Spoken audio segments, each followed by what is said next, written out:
Hello dear students, in this video lecture we will talk about conjugated molecules, and this topic is from your first year book chapter number 1 biological molecules syntax board. Dear students, conjugated molecules are formed when biomolecules of two different groups combine chemically with each other, acting as one unit. जब हम दो different biomolecules covalently एक दूसरे से bond कर देंगे तो हमें मिलेगा एक कॉन्जुगेटेड मॉलिक्यूल। अब उसके जो एग्जांपल दिए गए हैं, पहला ग्लाइकोलिपिड्स, दूसरा ग्लाइकोप्रोटीन्स, तीसरा लिपोप्रोटीन्स और चौथा न्यूक्लियोप्रोटीन्स। तो हम स्टार्ट करते हैं ग्लाइकोलिपिड से। डियर स्टूडेंट्स, जब हम ग्लाइकोलिपिड्स बनाएंगे तो उसमें हम एक मॉलिक्यूल लेंगे कार्बोहाइड्रेट का और उसको कोवेलेंटली बॉन्ड कर देंगे लिपिड से। जब हम कार्बोहाइड्रेट्स को कोवेलेंटली बॉन्ड कर देंगे लिपिड से तो हमें मिलेंगे ग्लाइकोलिपिड्स, जो कि एक कॉन्जुगेटेड मॉलिक्यूल का टाइप है। और सबसे पहले डियर ये लिखा गया है कि ये हमारे ब्रेन के वाइट मैटर में मिलते हैं। अब आपको ये एक डायग्राम नजर आ रहा है हमारे ब्रेन का, तो ये ऊपर वाला हिस्सा जो होता है वो ग्रे मैटर होता है ब्रेन में, और उसके नीचे वाला हिस्सा जो होता है वाइट मैटर होता है। तो यहाँ वाइट मैटर पे हमें ग्लाइकोलिपिड्स मिलेंगे। और उसके बाद लिखा गया है कि myelin sheath of nerve fibres is also made up of glycolipids, ये उसके भी पार्ट्स होते हैं। तो देखें डियर स्टूडेंट्स, ये हमारा एक न्यूरॉन है और न्यूरॉन के ऊपर माइलियन शीथ होता है जो कि एक्सॉन के ऊपर होता है। हमारे न्यूरॉन के कुछ पार्ट्स होते हैं डेंड्रॉन, साइटॉन और एक्सॉन। एक्सॉन नर्व फाइबर है और उसके ऊपर माइलियन शीथ होता है। तो dear students, myelin sheath is an insulating sheath around axon. Axon के ऊपर आपको एक इंसुलेटिंग शीथ नजर आ रहा है जिसे हाफ और हम माइलियन शीथ कहते हैं। This myelin sheath allows electrical impulses to transmit quickly along the nerve impulse।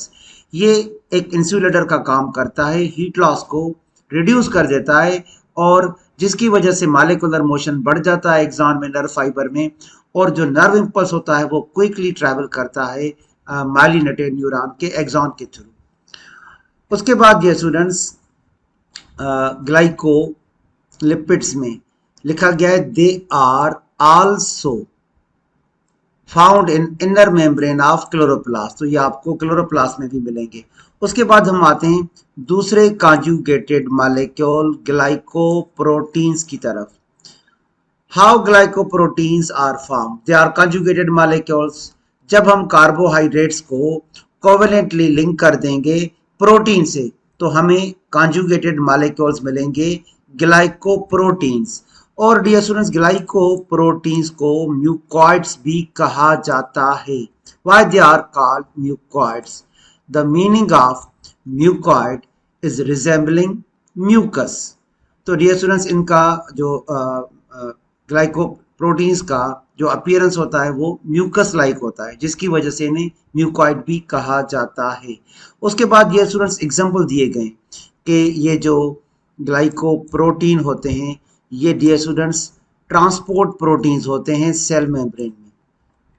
Dear students, transport proteins are the proteins that transport substances across the biological system. अब यहाँ पे आपको प्लाज्मा मेम्ब्रेन नजर आ रहा है और उसमें आपको ये ग्रीन कलर का एक ट्रांसपोर्ट प्रोटीन नजर आ रहा है। Dear student, transport protein extracellular space से मॉलिक्यूल्स को ट्रांसपोर्ट करते हैं इंट्रासेल्यूलर स्पेस में। तो ये ट्रांसपोर्ट प्रोटीन्स ग्लाइकोप्रोटीन के बने हुए होते हैं। उसके बाद लिखा गया है रिसेप्टर्स। सेल मेम्ब्रेन पे पाए जाने वाले ग्लाइकोप्रोटीन्स रिसेप्टर्स का काम भी करते हैं। देखें डियर, यहाँ पे प्लाज्मा मेम्ब्रेन पे आपको यहाँ पे एक ग्लाइकोप्रोटीन नजर आ रहा है और ये ग्लाइकोप्रोटीन काम करता है रिसेप्टर का। Now glycoproteins act as receptor, receive information from the body to tell the cell what to do। तो ये डिफरेंट सिग्नलिंग मॉलिक्यूल से सिग्नल्स लेते हैं और सेल को वो सिग्नल ट्रांसफर कर देते हैं और उस सिग्नल के बुनियाद पर सेल एक स्पेसिफिक काम करता है। उसके बाद ये स्टूडेंट्स लिखा गया है कि ये जो ब्लड ग्रुप्स में एंटीजीन्स पाए जाते हैं, आरबीसी के सरफेस पे जो एंटीजीन्स पाए जाते हैं वो भी ग्लाइको प्रोटीन्स के बने हुए होते हैं। देखिए डियर स्टूडेंट्स, हमारे एबीओ ब्लड टाइप में, एबीओ ब्लड ग्रुप सिस्टम में किसी पर्सन का ब्लड टाइप ओ होता है, किसी का ब्लड टाइप ए होता है, किसी का ब्लड टाइप बी होता है, तो किसी का ब्लड टाइप ए बी होता है। अब ये डिटरमाइन करते हैं आरबीसी के सरफेस पे पाए जाने वाले एंटीजीन्स, और ये जो एंटीजीन्स होते हैं जो कि आरबीसी के सरफेस पे पाए जाते हैं, these antigens are classified as glycoproteins. So blood group antigens are glycoproteins that determines the blood type in ABO blood group system. उसके बाद ये स्टूडेंट जो दूसरा एग्जांपल दिया गया है ग्लाइकोलिपिड्स में पार्ट ऑफ एग अल्ब्यूमिन, तो देखें डियर स्टूडेंट ये आपको एक का इमेज नजर आ रहा है। एग का ये जो व्हाइट वाला हिस्सा होता है जिसे हम एग व्हाइट कहते हैं, वहां पे हमें एक ग्लाइको प्रोटीन मिलेगा जिसे हम कहेंगे albumin. So albumin is a glycoprotein found in white of egg. उसके बाद हार्मोन्स का एग्जांपल दिया गया है, gonadotropin hormones are glycoproteins and dear students this is definition of gonadotropin hormones. Gonadotropins are glycoprotein hormones and the examples of gonadotropins include luteinizing hormone and follicle stimulating hormone. उसके बाद ये students हमें जो next conjugated molecule यहाँ पे लिखा हुआ मिलेगा वो होगा लिपोप्रोटीन। तो लिपोप्रोटीन कॉन्जुगेटेड मॉलिक्यूल्स होते हैं जब हम लिपिड्स को कोवेलेंटली बॉन्ड कर देंगे प्रोटीन के साथ तो हमें मिलेगा लिपोप्रोटीन। अब डियर स्टूडेंट्स उसमें एग्जांपल दिया गया है, they help in transportation of lipids in plasma, blood plasma. तो देखें डियर स्टूडेंट्स जो हमारे लिपिड्स होते हैं, lipids are transported in plasma as lipoprotein. ये लिपिड्स पानी में, वाटर में इनसॉल्युबल होते हैं जिसकी वजह से इन्हें प्रोटीन चाहिए ट्रांसपोर्टेशन के लिए। Because lipids such as cholesterol and triglycerides are insoluble in water, these lipids must be transported in association with the protein lipoproteins in circulation. Lipids पानी में insoluble होते हैं तो उनको ट्रांसपोर्टेशन के लिए प्रोटीन चाहिए, और जब ये प्रोटीन से जुड़ जाते हैं तो बन जाते हैं लिपोप्रोटीन, फिर वो ब्लड में सर्कुलेशन में ट्रांसपोर्ट कर दिए जाते हैं।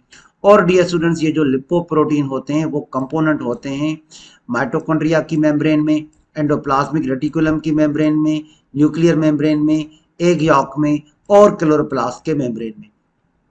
सबसे लास्ट में जो कॉन्जुगेटेड मॉलिक्यूल लिखा गया है हमारे टेक्स्ट बुक में वो है nucleoprotein. Dear student nucleoproteins conjugated molecules हैं। जब हम न्यूक्लिक एसिड्स को कंबाइन कर देंगे प्रोटीन्स के साथ तो हमें मिलेंगे न्यूक्लियोप्रोटीन्स। तो उसका पहला एग्जांपल दिया गया है chromatin material chromosomes. Dear students हमारे जो क्रोमोसोम्स होते हैं वो न्यूक्लियोप्रोटीन्स होते हैं। Chromosomes are nucleoproteins.